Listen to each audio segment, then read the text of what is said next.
Guys welcome back to flying Monday. So guys आ चुकी हूँ मैं एक नई धमाकेदार वीडियो लेके, क्योंकि आज की वीडियो में धमाका इसलिए होने वाला है क्योंकि तुम लोगों के रिक्वेस्ट पे मैं लेके आई हूँ एक ट्रू हॉन्टेड स्टोरी। जी हाँ, ये पूरी तरह से असली कहानी मैं बताने वाली हूँ जो कि दिल्ली में घटी थी। दिल्ली के एक करोड़पति घर की, एक करोड़पति बिजनेसमैन वाला घर था और उसमें अचानक एक बहू गायब हो जाती है। क्या उसका मर्डर हुआ था या वो कहीं और चली जाती है या वो हॉन्टेड कहानी कैसे हो जा सकती है, तो ये सारी चीजों का सवाल मिलेगा आज आपको आप इस वीडियो में। तो वीडियो को स्किप बिल्कुल मत करना। अगर उससे पहले चैनल पे नया हो तो जल्दी से चैनल को सब्सक्राइब कर लो, वीडियो को लाइक जरूर कर देना और अपने दोस्तों में शेयर जरूर करना, क्योंकि ऐसी हॉन्टेड ट्रू कहानियां कभी कभी ही आती हैं। सो विदाउट एनी देरी let's get started.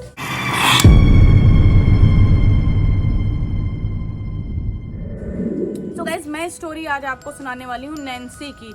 Nancy murder case काफी फेमस हो गया था और जब इसकी मैंने डीप में इंफॉर्मेशन निकाली तो वो रोंगटे खड़े कर देने वाली थी।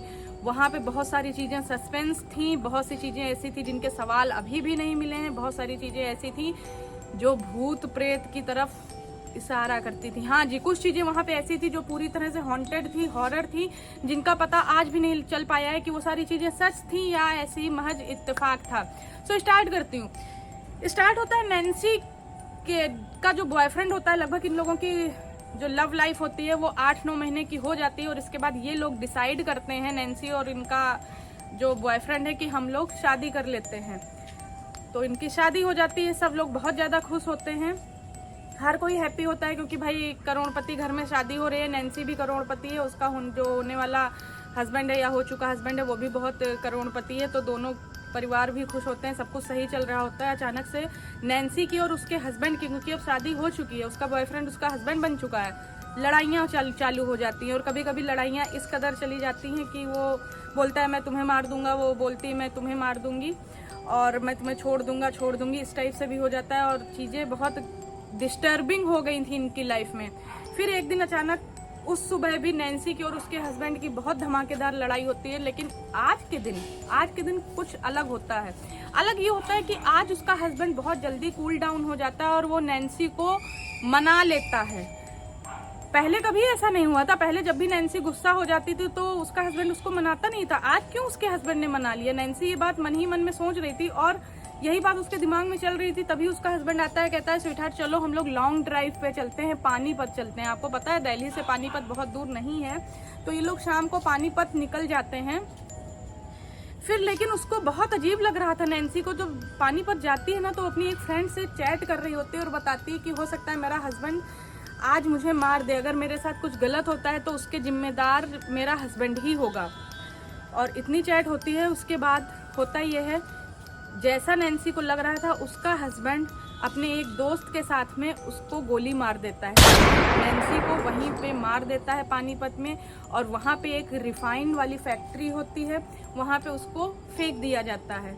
कोई नहीं जान पाता है नैन्सी कहाँ गई। अब नैन्सी के मायके वाले परेशान, नैन्सी के ससुराल वाले परेशान, और उसका हस्बैंड ये एक्टिंग कर रहा था कि वो नैन्सी को बहुत प्यार करता है और नैन्सी कहाँ ढूंढूं मैं उसको, वो नहीं मिल रही है। भाई 15 दिन हो जाते हैं, नैन्सी का फ़ोन लगातार स्विच ऑफ जाता है।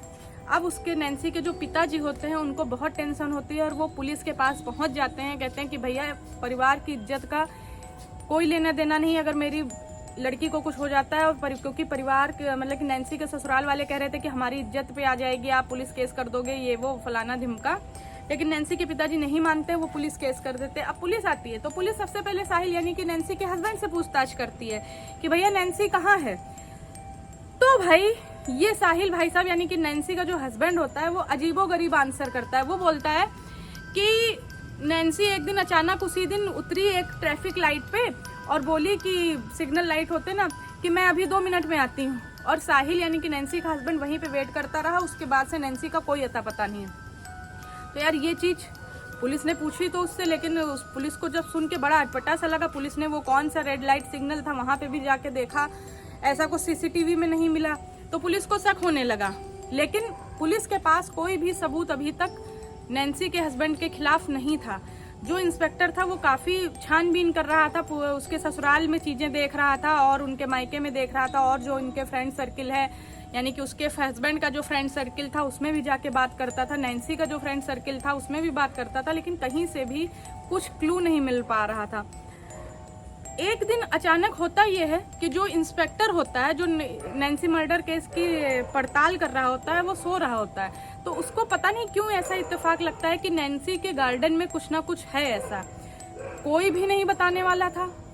कैसे उसके दिमाग में ये चीज आई उसको खुद नहीं पता। उसको बस ये लगा कि किसी ने आके उससे ये बताया है कि आप हर चीज देख रहे हो, लेकिन आप गार्डन को आपने क्या चेक किया, वहां शायद आप कुछ मिस कर रहे हो।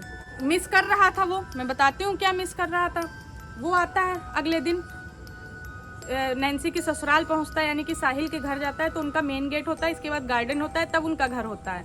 तो बिना किसी से कुछ कहे सुने वो खुदाई का काम शुरू करवा देता है। तो घर वालों ने अपोज किया कि आप ऐसे कैसे कर रहे हो, और आपके पास ये लेटर नहीं है, वो परमिशन नहीं है, ये वो, लेकिन वो किसी की सुनता नहीं है। उस टाइम पे सबको साइड में करके कहता है कि जो करना है कर लो। खुदाई करवाता है। खुदाई में बहुत ज्यादा खुदाई नहीं हुई थी, बस थोड़ी थोड़ी खुदाई हुई थी। तो उसको एक फोन मिलता है। जहां वो फोन वो देखता है तो उसके तो रोंगटे खड़े हो जाता है कि यार मुझे तो सपने में किसी ने बताया था और ये तो सच हो गया। फोन होता है, उस फोन की कॉल डिटेल जब खंगाली जाती है तो ये पता चलता है कि ये जो फोन है, ये जो सिम है, ये नैन्सी के हस्बैंड के ही नाम पे है। उसकी कॉल डिटेल जब देखी जाती है तो ये पता चलता है कि यार ये लास्ट टाइम में पानीपत में यूज हुआ है। और सेम क्या था, जो नैन्सी का फोन ऑफ हुआ था ना, स्विच ऑफ हुआ था, तो उसकी भी लास्ट लोकेशन जो थी पानीपत की थी। अब भाई साहिल महाराज जी फंस जाते हैं, कहें तो कहें क्या। अब उसके पास कुछ भी सही बोलने के लिए नहीं है। उस फोन में 1-2 नंबर और मिलते हैं जो कि पता चलता है कि ये साहिल के ही दोस्तों के हैं। उनको भी पुलिस उठा लेती है, तीनों को बैठालती है थाने में, कायदे से डंडे लगाती है।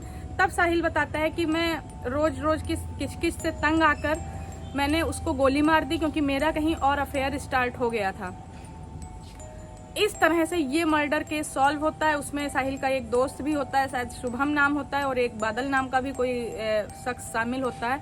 इस तरह से इन 3 लोगों ने प्लानिंग की थी उसके मर्डर की। लेकिन इन सब के बीच में एक सोचने वाली बात ये थी, क्या प्यार इतना सस्ता होता है कि इतनी जल्दी किसी और से आपका अफेयर स्टार्ट हो गया और आपने अपनी वाइफ को मार दिया। और दूसरी सबसे बात, हॉरर कह लीजिए या इत्तेफाक कह लीजिए या जो भी कह लीजिए, कि उस इंस्पेक्टर को किसने बताया कि वो फोन उस गार्डन में गड़ा हुआ है। ये चीज मुझे भी नहीं समझ में आ रही, और शायद आज तक उस इंस्पेक्टर को भी नहीं समझ में आई थी, क्योंकि वो उस दिन भी आधी नींद में था या पूरी नींद में था। तो उसको ये एहसास हुआ कि कोई बता रहा है कि आपने सब कुछ जगह जांच लिया, हर चीज देख ली, लेकिन आपने गार्डन तो देखा ही नहीं। भैया हर क्राइम का, हर क्रिमिनल का यही हाल होता है, वो कहीं ना कहीं कुछ ना कुछ तो क्लू छोड़ ही देता है, जैसा कि साहिल ने किया।